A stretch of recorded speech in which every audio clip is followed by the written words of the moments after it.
Uh-huh. I just feel like I've been around the block, ripping up fantasy stock, working around the clock. Look at the view from the top.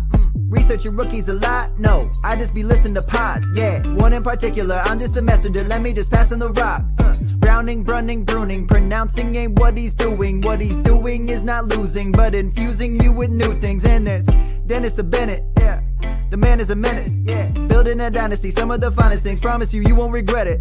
Sly as a fox, cultured in pop. Give him his props. Here is a thought, here is a box, and you cannot compare them at all. So don't even try. Careful with the news, but when you use a take, I take up Tony Fire. I mean Dyer, because anyone else is a huge mistake. Whoa, fantasy roundtable, fantasy roundtable, yeah. Fantasy roundtable, come take a look at the crown, baby. Hey, fantasy roundtable, fantasy roundtable, woo. Fantasy roundtable, come take a look at the crown, baby. Go.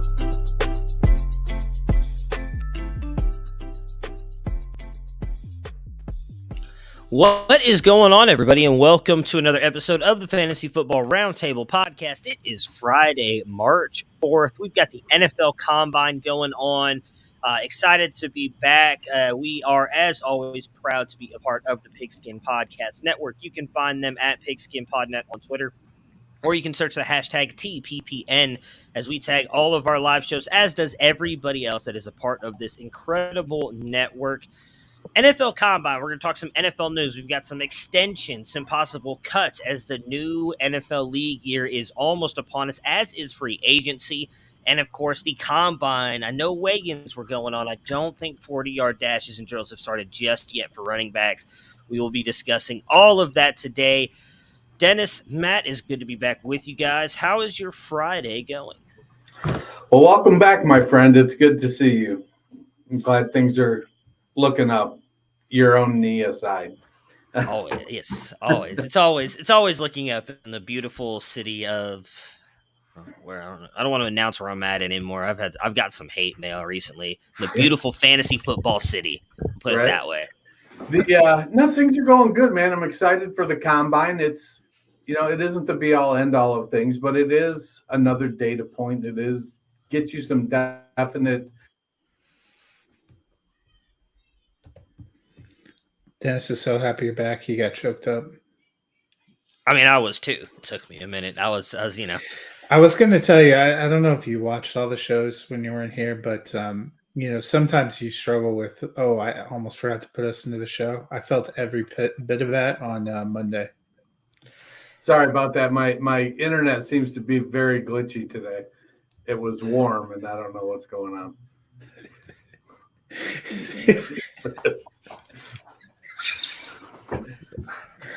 So, anyways, I'm just happy to be getting some data points.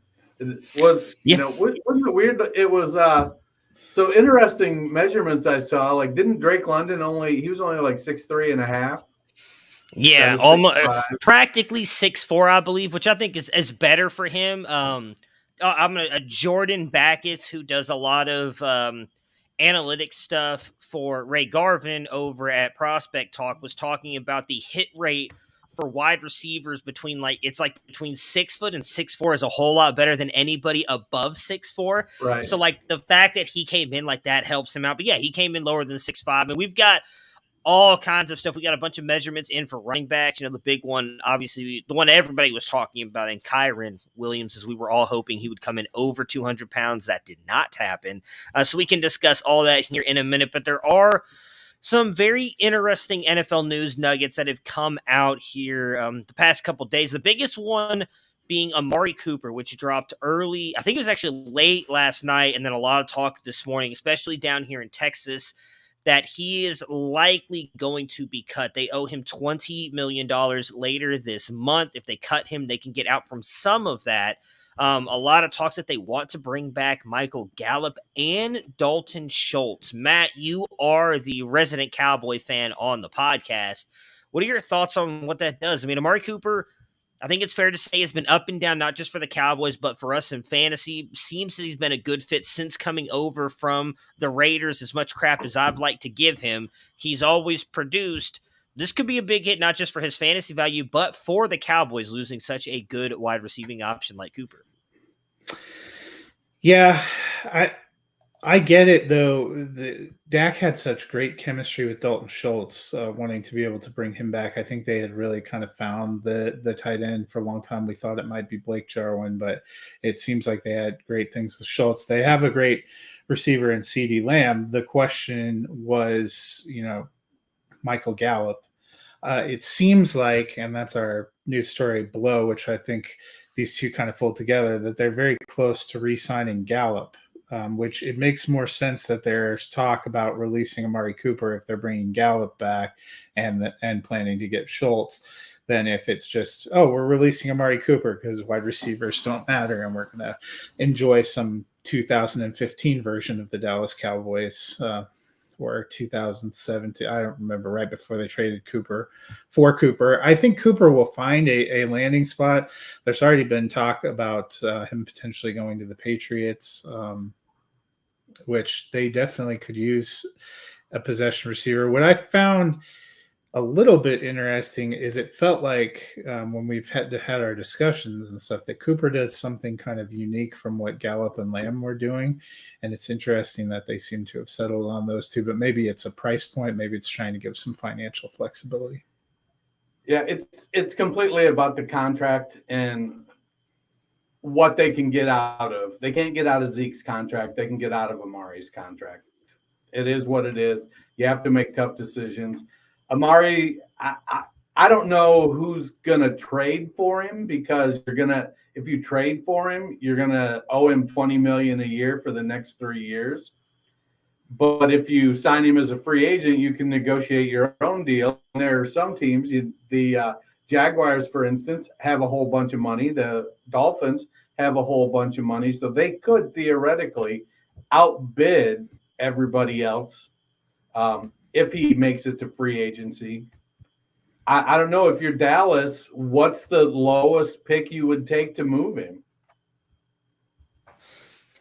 I don't think anybody trades for him at this point. I really don't. Like, I know what you're saying. It would make, I feel like we talk about this every year with those top free agents, right? Like, do you make that trade for them now knowing that you're going to have them on your team? $20 million realistically for a top wide receiver isn't crippling. But if you don't make that trade and you don't give up those picks, there's a chance you can get them on the market. I don't know that anybody's going to pay above $20 million for him, though. I'd be very curious to see what, I mean, he would be an interesting fit with the Dolphins for sure. I think the biggest thing that I'd be worried about if I'm the Dolphins is Waddle. I think Waddle would be better than him anyways. It's more of he struggled with injuries the past couple of years, a la Devontae Parker has. They'd just be adding to that situation. And if you bring him on, if you trade for him, you're giving up a pick. I don't know if you'd have to give up a first at this point. Probably. I would not give up a first. 4, maybe. Yeah, so I mean, he's 27 and he's got an albatross contract. I mean, I think to me it seems like he should go to, if I'm Jacksonville, I go get him. I say I'll give you a third or a fourth round pick. I'm going to eat that contract. They got the money, gives Trevor Lawrence a bona fide number 1 receiver the next 2 years. And then after going forward, it's a $20 million a year cap hit.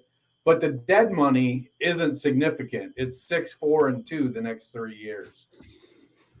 So Dallas gets the worst of it all around.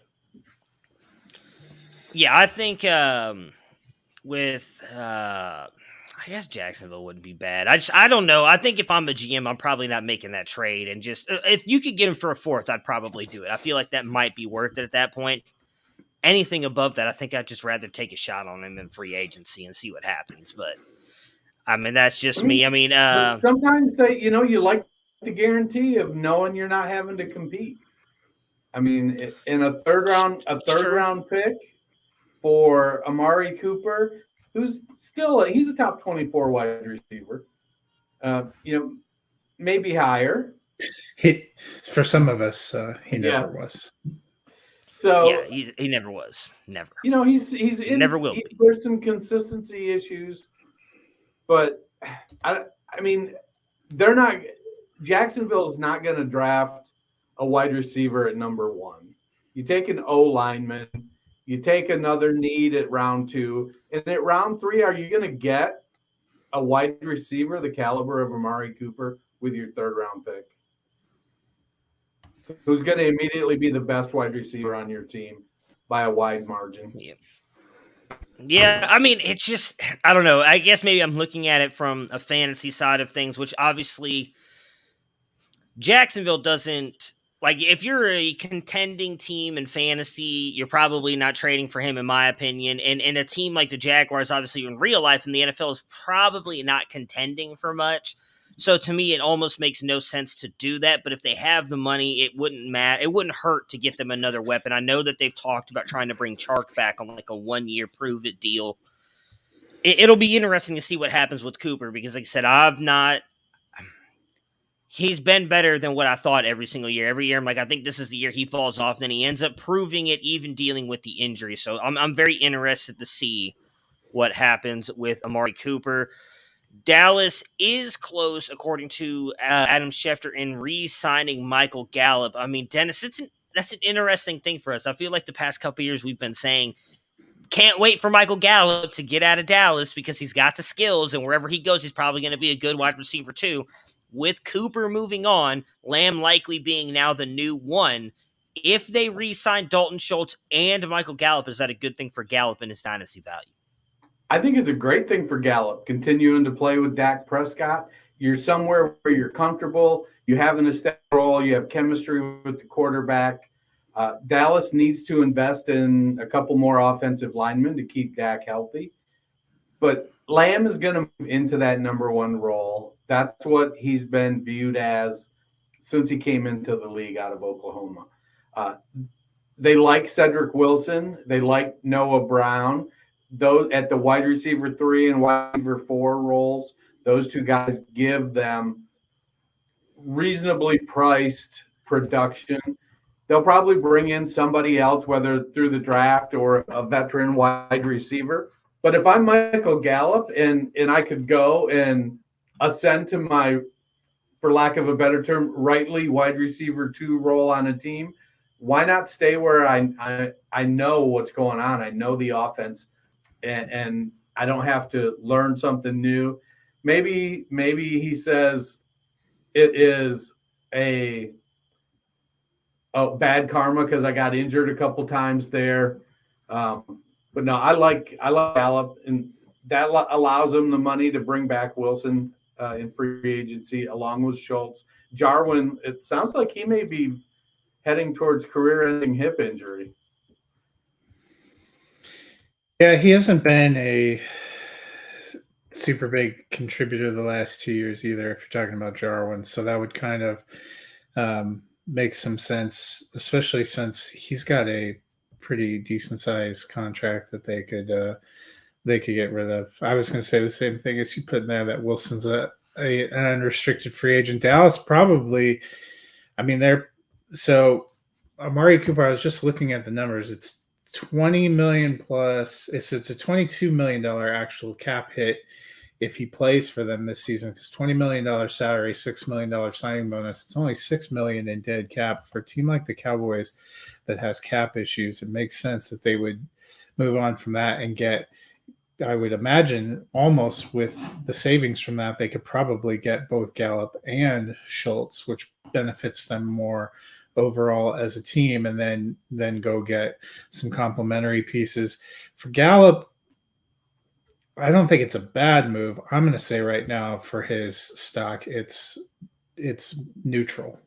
I don't think it hurts him, but I'm not entirely sure it helps him either, because we were seeing last year that Schultz was taking on a bigger role and Lamb and Cooper. You know, is it a guarantee that Gallup's targets go substantially up with Cooper out there? I don't know necessarily if it is.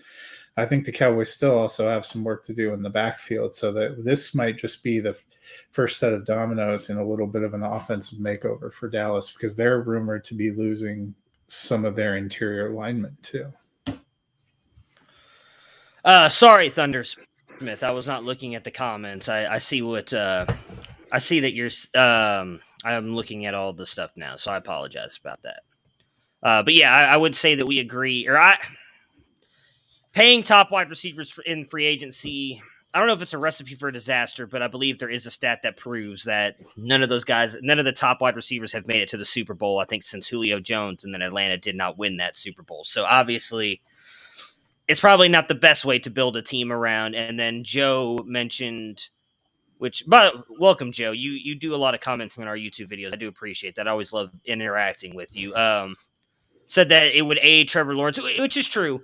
Talking about Cooper going to Jacksonville to get him not a playoff run. I always find that weird with teams that are rebuilding to spend money on players like that. But it happens. It happens quite often. So like I said, I wouldn't be mad if they did go to Jackson, or if he did go to Jacksonville. I don't think it'd be great for his fantasy value though, unless Trevor Lawrence takes a big step forward, because he was not great last year. Matt, Cliff Kingsbury gets a huge extension. Obviously, I believe him and Kyler Murray have the same agent, so maybe that's a precipice to Kyler Murray possibly getting a new agent. I know when I was out, there was the big... You mean a new contract? Yeah, new contract, not a new agent. Though the new agent thing could happen too. Had like a big diatribe on everything about Kyler Murray, how much he deserved to get paid and all that stuff. Your thoughts on fall off of Cliff Kingsbury coming back to the Cardinals? Yeah, that's a perfect segue, because maybe it helps Kyler Murray. It is some reports out there had been that he wanted to stay with Kingsbury, wanted them to be a package and get contract extensions together. Some reports seem to indicate that maybe he wasn't vibing with Kingsbury and what was happening. They committed to Kingsbury in Keim. I honestly probably would have let Kingsbury play out his contract, because since he was a college head coach going all the way back to 2014, his teams have ended on horrendous losing streaks every single year. That is becoming quite a pattern. And we've seen that certainly in the NFL, where the Cardinals have played pretty well for the last 2 years, started red hot and pulled a fade, including getting lambasted in the playoffs this year. I mean, on the positive, he made the playoffs, but wasn't much of a showing. So I was a little bit surprised. That is a fairly lengthy extension. If you got your guy, you got your guy. And apparently the Cardinals think they got their guy. Steve Keim must be a wizard, because I feel like he should have been gone long before the Kingsbury hire. But I do feel like it is a harbinger to an extension for Kyler Murray. Kyler has used the only leverage he has had to be able to try to force an extension. And I think that the Cardinals said, look, we're not going to extend you until we take care of our coach and make a determination there. They've extended the coach. Now there's the combine. Now they're talking about, all right, what's our plan for the draft? They're going to work to get Murray extended, and then he'll add all of his Cardinal stuff back to his Instagram profile and all that other shit. But I do feel like it's just it's him, like we've said for weeks now. It's Kyler Murray using the only lever he has, which is to act like a petulant child. So Kyle asked, do any of us think he wants a new contract because of how often he's been hurt and he's worried because of his size? I mean, absolutely. And I would say it's not even just because of his size and him being hurt. Style of play. Exactly. With the way he's been hit. I mean, that definitely plays into it, his size. He's gotten hurt every single year, but football is such an inherently violent game that I think anybody probably wants to get their contract as quick as possible, because even though in the NFL is like the one sport, it's not fully guaranteed compared to everybody else. If he's able to get that payday and something serious does happen to him where he has to miss a season because he hasn't had a serious injury that's held him out for multiple weeks like that, where he's missed half a season or a season, I do think he wants to get played, because he feels, obviously, in the statement he put out, or his agent put out, that he's playing above the money he's making right now. But it is fascinating, given the era of passing that we're in.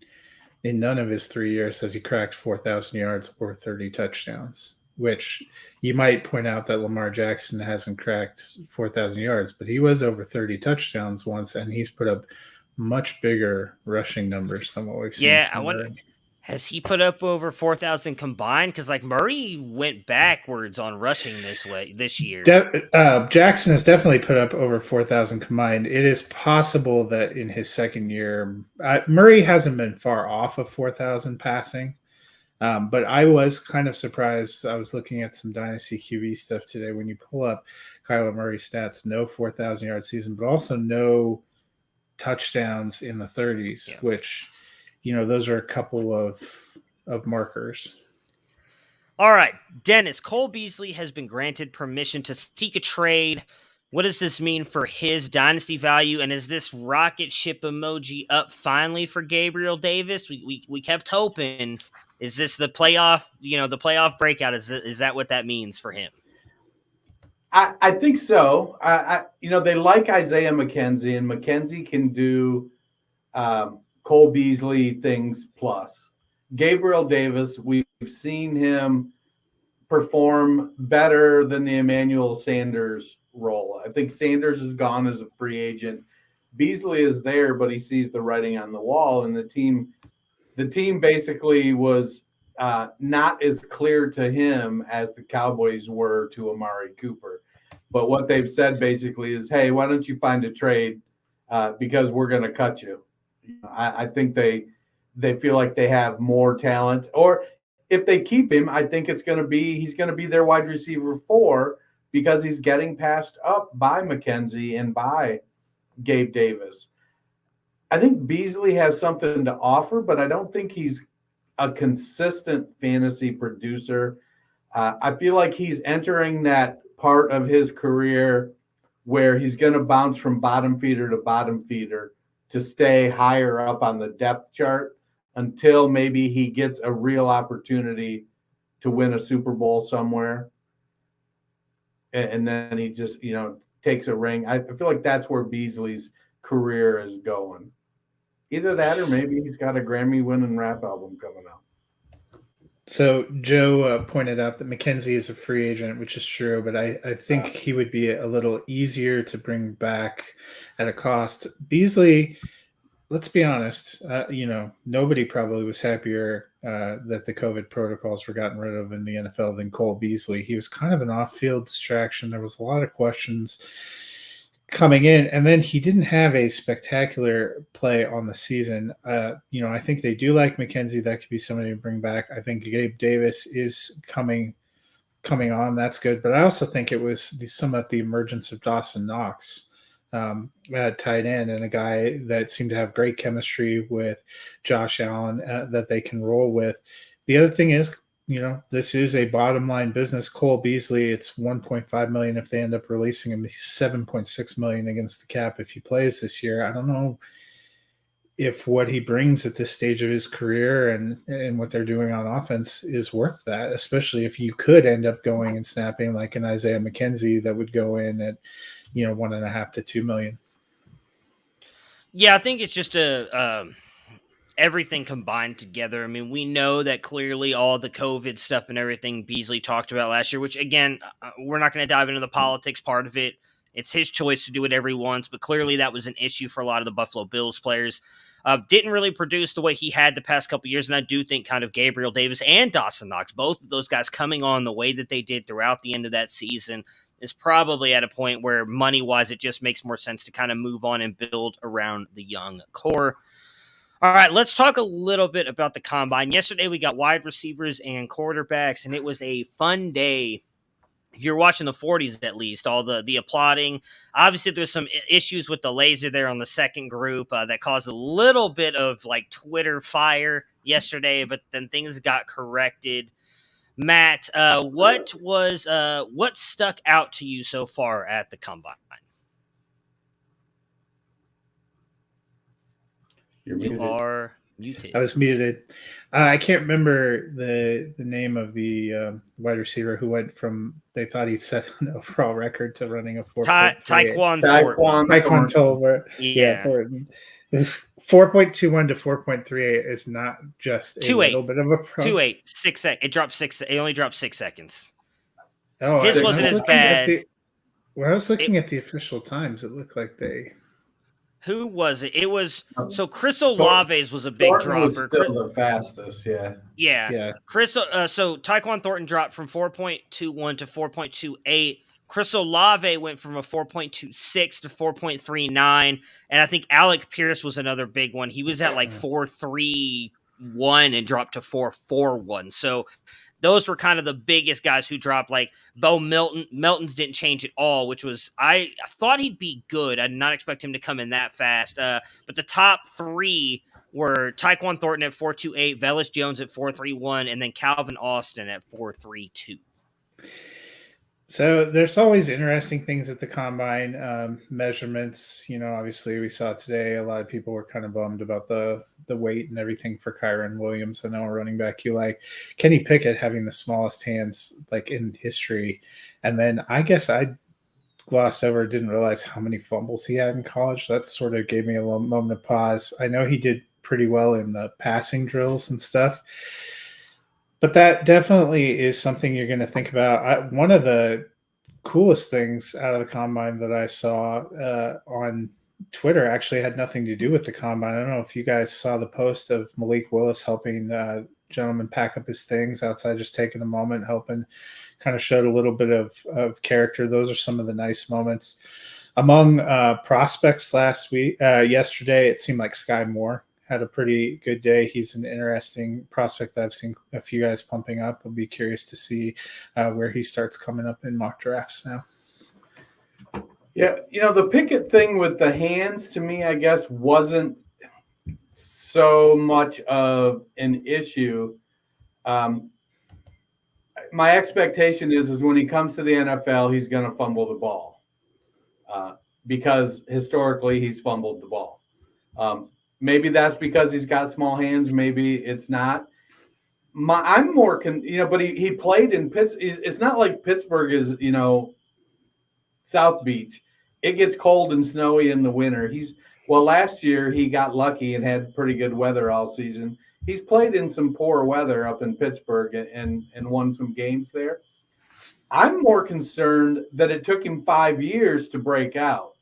Now, by analytics measures, he's probably broken out, but having seasons of 13 touchdown interception ratios of 12-6, 13-9, 13-9, and sub 62% completion rates those years. And then he gets Jordan Addison, and now he's this monster breakout star throwing for 42 touchdowns. I'm probably more concerned with that than I am with his 8.5-inch hands. And I'll be honest, my hands, 8 3/4. Yeah, I mean, hey, that means you're good to go. Yeah. Oh no, I'll fumble as soon as I get hit. It'll be ugly. I've been out on Pickett. You brought up the Jordan Addison thing, and I've mentioned that before, the chicken and the egg theory, right? Like, Kenny Pickett didn't have his first good year in college until Jordan Addison showed up. So was it really Kenny Pickett or was it Jordan Addison? Because he had those 2 great seasons, and so did Jordan Addison. I don't want to take the Jamar Chase narrative. I was talking a little bit about this with Ray Garvin yesterday, but I do think it needs to be pointed out that he struggled with those fumbling issues. Maybe it's just he struggles with fumbles. Maybe it's the hands. College football is a little bit smaller than the NFL ball is. I'm not in. I'm out on him. And it wasn't even just the hands. As you mentioned, the 5th-year breakout. We have not really. I mean, who's the last quarterback that was good? Was it Peyton Manning? I think wore 2 gloves. Like Teddy 2 gloves has not worked out. A lot of those quarterbacks don't. I don't think Kenny Pickett. First episode back, you're trying to hurt me. I know. I'm sorry. It's one of those things where I've been out on Kenny Pickett. The wide receivers, Calvin Austin. I really hoped he was going to be the fastest. I think that was going to help him out a little bit more. The way he creates separation and everything is ridiculous. We saw it down at the Senior Bowl. Obviously, the fact that he came in, I just want to read these stats, and it sucks because of how small he is, but 4.32 30-yard dash. He had the 39-inch vertical jump, which I believe is one of the best out of all the wide receivers, and then a 135 broad jump for a guy who is 5'8", 170. I mean, he is an explosive athlete, 9 1/4 hands as well. So he's got big hands for his size. Very curious to see what happens with him when it comes to the NFL draft, because I do think he can carve out some kind of role. Traylon Burks running as slow as he did. I know there's a lot of people saying it doesn't matter. He has football speed. It does matter a little bit to me, not necessarily just the 40-yard dash, that the fact that he didn't look good in any of that stuff, because we expected him to be this big, explosive athlete, and then he just showed us, and maybe it was just a bad day. Maybe he's not quite as explosive as we thought he was. I did think it was very interesting that all throughout college, if you pay attention to college football, we've all been talking about how massive Traylon Burks' hands are, and the fact that he has to have these like 5XL gloves. Garrett Wilson has the same size hands, and I think that just speaks to how good he is. I mean, Dennis, you, I'm sure, just like me, have watched every single one of Ohio State's games. It's probably not surprising to us. Like, when you watch him, he catches everything thrown to him. He's got that massive catch radius as well, but it was very cool to see that come out for him. Chris Olave ran good. Garrett Wilson came in, what was it? I just had it pulled up here. 4.38. 4.38, which was faster than I expected. I expected him to be more like the 4.5 range. The fact that he ran faster than Chris Olave is surprising to me for Garrett Wilson. I think that just helps him possibly solidify himself as the wide receiver one. Been my wide receiver one for a while. A lot of people thought that was biased. I think this weekend at the Combine is showing it's probably just because he's a really damn good player. And last but not least, Desmond Ridder. I was obviously hoping he stayed under the 4.5 that he ran. Ends up with the corrected time at a 4.52.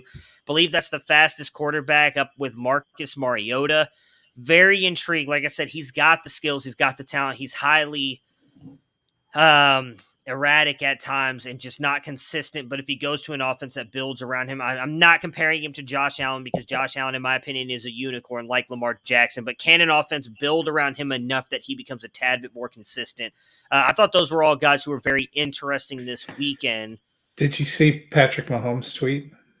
No, I did not. So the NFL Network laid Ritter's 40 time over a couple of other quarterbacks from the Combine. One was Mariota. I can't remember who the other one was. And then Patrick Mahomes, who ran a 4.8. So toward the end, there's like huge. And Mahomes is like, did you really need to include me in all of this? And then Tom Brady retweeted it with that meme of the kid like looking around like, oh God. Gotcha. I saw them do that part live because it was like Mariota, Desmond Ridder, somebody else, and Patrick Mahomes. Like, why did y'all put like Patrick Mahomes didn't run anything close to Patrick Mahomes also wondered why. Yeah. Okay. Yeah. Like, yeah. Joe, I think that's a good point, and that's the point that I wanted to bring up. With that, like, I'm not saying Burks is not going to be a good wide receiver, and Joe mentioned, his Burks' weight-speed ratio was among the best in his class, but he wasn't the unicorn some were presenting him to be. I think that's the biggest thing I'm taking away from this. Like, he's still a very good wide receiver, and he's raw. There's a lot that he could project into, but there was a lot of people who were pumping him up as the solid wide receiver one in this class, no matter what, because of his height, speed, weight, burst, athleticism, all this stuff. He's supposed to be this freak athlete, and then this weekend showed us he's not quite that freak athlete we thought he was based on what we saw on the film. Still think he's a very good wide receiver. When you outrun an entire Alabama defense 70 yards on a screen pass, you're showing yourself to be a very good athlete, but I don't think he's quite as explosive as maybe we all thought he was going to be. Yeah, I think Burks needs to maybe build. He's got good speed, really good speed, as evidenced in the Alabama game, but it isn't necessarily quick speed. It takes him a few steps to get there, as opposed to being someone like Wilson or Olave that can get out of the blocks real quick.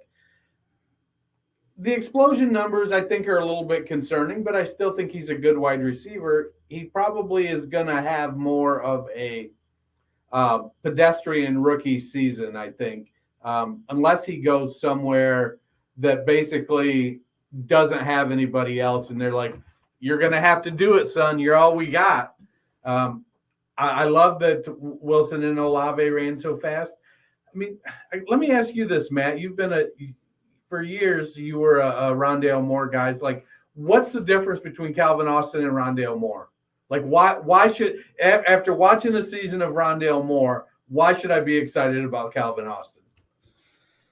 Well, for one, I think Rondale Moore is definitely a better athlete than what Calvin Austin is. I would say I think Calvin Austin's a better wide receiver. Like the one thing I've said with Calvin Austin when he came to Memphis, and I want to say they talked about it a little bit on the broadcast. I know I heard it on Sirius XM the other day. Like when he went to Memphis, he was a track star. He had to walk on to the college football team and ended up getting a scholarship. He went from being a track star trying to play football to a football player with track speed. If you watch what he did at the Senior Bowl, his ability to create separation, not just off the line, but at any point, at all three phases in the route is very good. Obviously, his size is concerning. I can't blame Rondale Moore's issues so much on Rondale Moore's. I blame them on Cliff Kingsbury not using him at all. And that's my worry with Calvin Austin. Calvin Austin is not a player that I think can be a Garrett Wilson, a Traylon Burks, a Drake London, who no matter where they go, because of their side speed and skills, will be able to create for themselves regardless of the coaching staff they're with. Calvin Austin is a guy, they're going to have to use him the right way. The other thing I'll say with Calvin Austin, the biggest difference for me and him with Rondale Moore, and we saw it this year in the NFL, no injuries with Calvin Austin. Never suffered any injuries, no injury history, even as small as he is, taking hits. I mean, I understand he was playing against, the American Athletic Conference and not the Big Ten, but we've seen year after year, Rondale Moore had injuries, kind of held him back at times. He didn't play full seasons. We didn't have that with Calvin Austin. So doesn't mean he can't get hurt. He could go out his first day in the NFL and get injured. I'm hoping that doesn't happen. And last but not least on Calvin Austin, last part I just realized too, because I was talking about this again with Ray Garvin. Everybody was taking Rondale Moore at the end of the first round, early second round in the rookie drafts last year, right? Because he had he was that athletic freak and everybody loved him. Calvin Austin and all the mock drafts that I've seen going, it's not going until the end of the third, early fourth. I am 100% willing to take a bet on him there. I'm not taking him in the second round. If he's going there when rookie drafts really start kicking off after he gets drafted, I won't take him because I've seen too often, even though all these guys like him, Tutu Atwell, who obviously didn't produce anything last year, Rondale Moore, T.Y. Hilton's not that big, Cole Beasley's not that big. There's a bunch of wide receivers we've seen drafted in the past 7-8 years that are all around the same size. Some have produced, some haven't.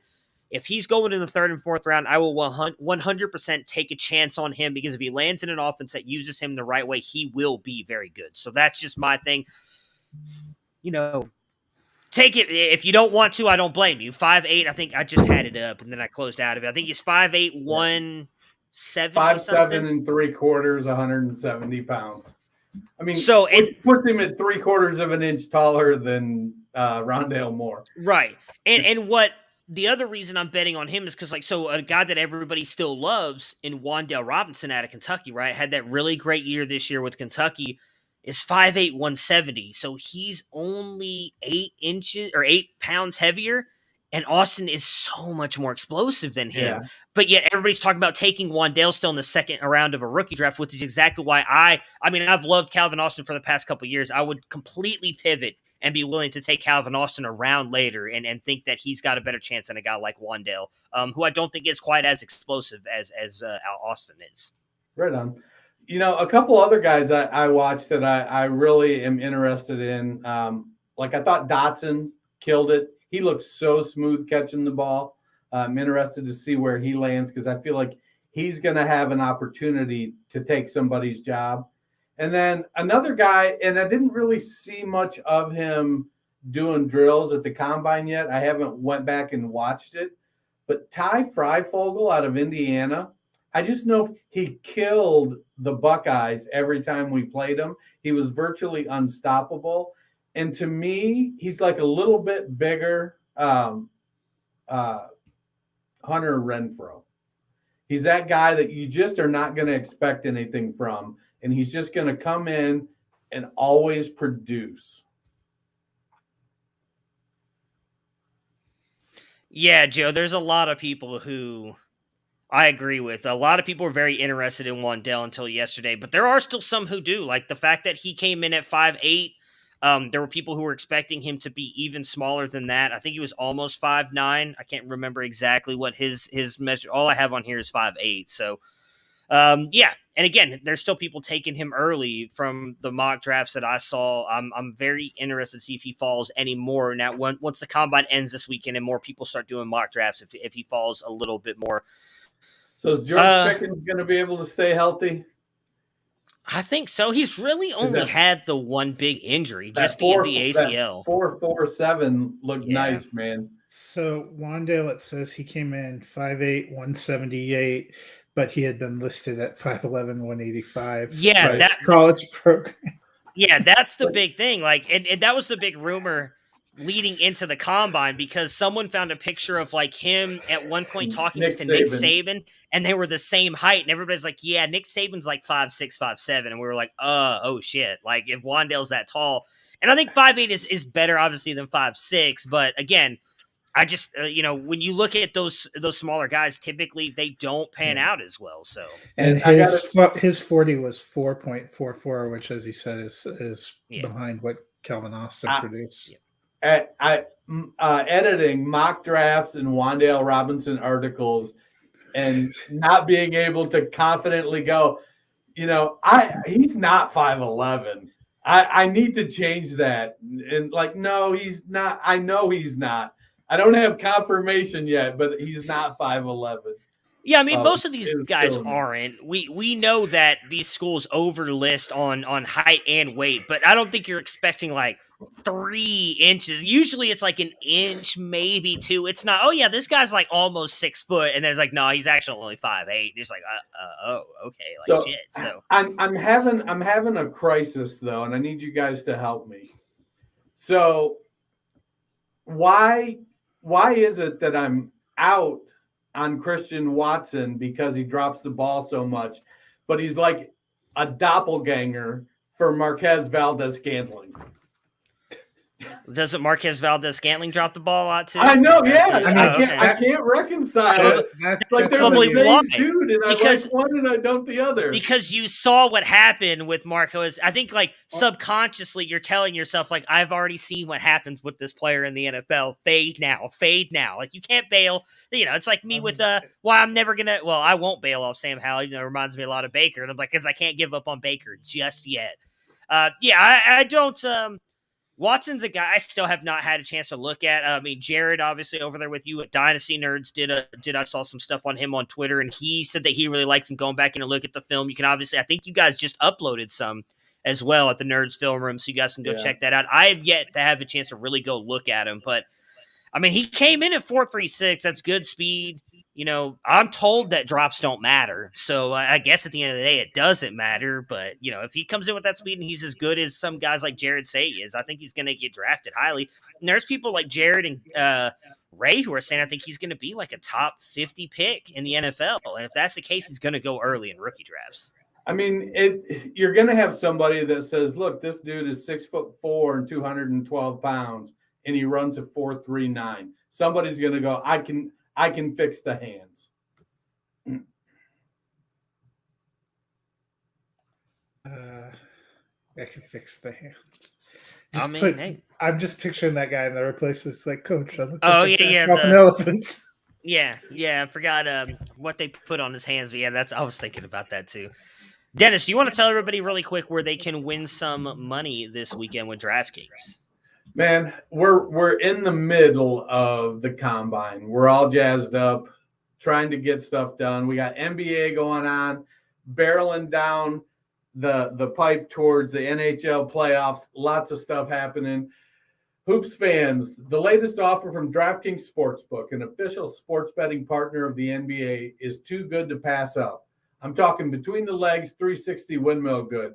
New customers can bet just $1 on any team and get $150 in free bets if they win. It's that simple. If Sportsbook isn't available in your state yet, just wait because it's going to be. You can still take your shot on a big payday. Everyone can play for huge cash prizes with DraftKings Daily Fantasy Basketball Contest. DraftKings is giving all new customers a free shot at millions of dollars in total prizes with their first deposit. Download the DraftKings Sportsbook app now. Use promo code TPPN. Bet just $1 on any NBA team and get $150 in free bets if they win. That's promo code TPPN at DraftKings Sportsbook, an official sports betting partner of the NBA. 21 and older. Minimum age and location requirements vary by jurisdiction. See DraftKings.com/sportsbook for full list of requirements and state-specific responsible gaming resources. Void where prohibited. Minimum $5 deposit. Gambling problem? Call 1-800-GAMBLER. In Tennessee, call or text the Tennessee Red Line, 1-800-889-9789.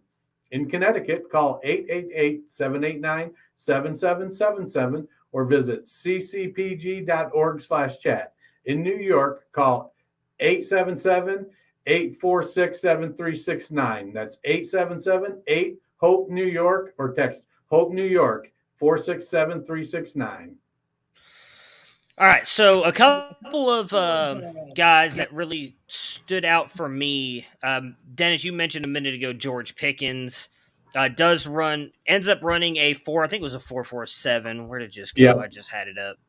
So 4.47, coming off that ACL injury. We saw him have that amazing catch in the national championship game. Obviously, the hands a little bit concerning. They were small. But at the end of the day, I mean, with this guy's talent, there were a lot of people who had him wide receiver 1 coming into this year with his talent. 6'3", 195, 32-inch wingspan with 8.34 hand size. It'd be very interesting to see where he goes in the NFL draft. I talked about, Matt and myself have been doing NFL and rookie mock drafts for Campus to Canton, and I picked George Pickens in one of the recent ones, and I put in there that I felt if he did good at the combine this weekend, he could be a guy. He's been consistently going in the second round for us, could easily jump up in the first round. He's a guy that I think could go late first or early second in the NFL draft, and I think that will boost him up some in the fantasy drafts. Matt, was there kind of a guy that raised their stock for you with the combine so far this weekend?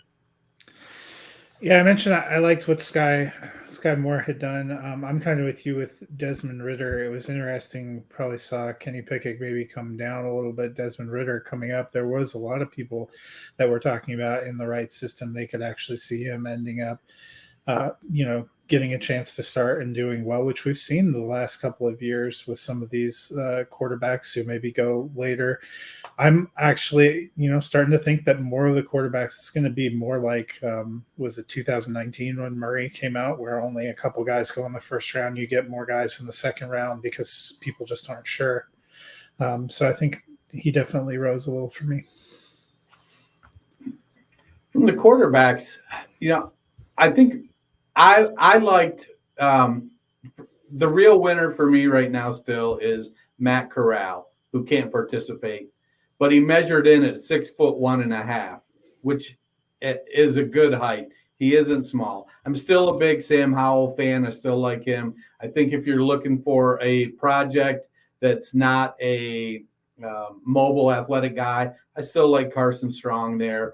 But for me, my top quarterback is my top three are Howell, Corral, and Willis. I actually did a mock draft with the Detroit Lions taking Willis at 2 to see, because they really need help on defense, but we all know they need a quarterback too. So I took Willis at 2 to see who at edge would be there in the second round, and it was Boye Mafe from Minnesota was consistently there. So I don't know. I'm not the Detroit GM, but I liked, Howell looked good throwing the ball. Strong was inconsistent. I think Ridder was a little bit inconsistent. To me, Howell is the most consistent guy at the quarterback position. I think he doesn't have the ceiling that Malik Willis does, but I tweeted it out yesterday. This quarterback class to me feels kind of like there's one guy with immense potential, that's Willis, and a bunch of guys that are kind of like Derek Carr, Kirk Cousins. They're not elite talents. They do good with a good surrounding cast. They're going to turn in some QB1 seasons for fantasy, but I don't think you're banking on any of them to, be elite fantasy producers year after year after year. Definitely feels like it's hard to figure out like a consistent ranking for that group too. I don't think there will be. I think I'm trying to remember who said it. I heard it on Sirius XM. It may have been Greg Cosell this morning. I was listening to John Hansen driving into work. I want to say it was Greg Cosell who was saying just with the scouts and NFL GMs he's talked to as well being down there at the combine, like there's not going to be a consensus at all with this quarterback class. I mean, I think everybody will agree Willis has the most upside. But the consistent thing I've been hearing on everything Twitter, Sirius XM, on any of the broadcasts is all these NFL GMs are saying he's 2 years away. I mean, what do you do for that in fantasy? If you're in a super flex draft and you take him at 1 overall, and you're talking about a Jordan Love type situation where you're going to wait 2 years, like that's not great. So the one thing I will mention, because Dennis mentioned Matt Corral, I do think he's been the consistent winner as well throughout this. That he is fully healthy. I believe he said he just wasn't going to participate in any stuff. He said his ankle was fine. It was a sprain. The biggest thing for him, weighed in at 212. There were a lot of rumors coming into this that he was only going to weigh in at 190. If you watch him, he is a guy who will run the ball. Very physical runner as well. I just did a rookie profile video for him on the Campus to Canton YouTube channel. I talked about there's a couple not highlights, but plays that I took where he was running and like lowered his shoulder on cornerbacks. And I was like, if he's 190, I don't want him doing that in the NFL. At 212, I feel a little bit better about that. We see how well it works for Kyler Murray. Yeah, exactly. Like I don't know that his ceiling is as high as Willis, but I do think his ceiling is higher than How's. Like, for me, Howe, I've consistently said, I think is like the Baker Mayfield type. No, we've never really seen, in my opinion, Baker hit his ceiling. I think Howe has a very safe floor, and I do think has a decent-sized ceiling. I'm very curious to see what happens with all these guys. Before we get out of the show tonight, we do have running backs going here in a minute. We're going to probably we'll discuss running back combine stuff on Monday, and then we're going to jump into as free agency gets closer, kind of these quarterbacks and what we think they could be doing. Dennis, I'll throw it to you first before we get out of here. Is there a running back you're looking forward to watching tonight? 40-yard dash, 3-cone, all that stuff. Probably for a later round thing. I'm interested in Jerome Ford. I think he's got good size, the ability to be a 3-down back. To me, he just strikes me as somebody who's probably being overlooked. I want to, he's supposed to be fast. I'd like to see him turn in a good time. The top 3, obviously, I don't know. I feel like at least one of them has said they're not going to run today. Kyron Williams, I think Kyron Williams has to flirt with 4 threes to boost his stock back up.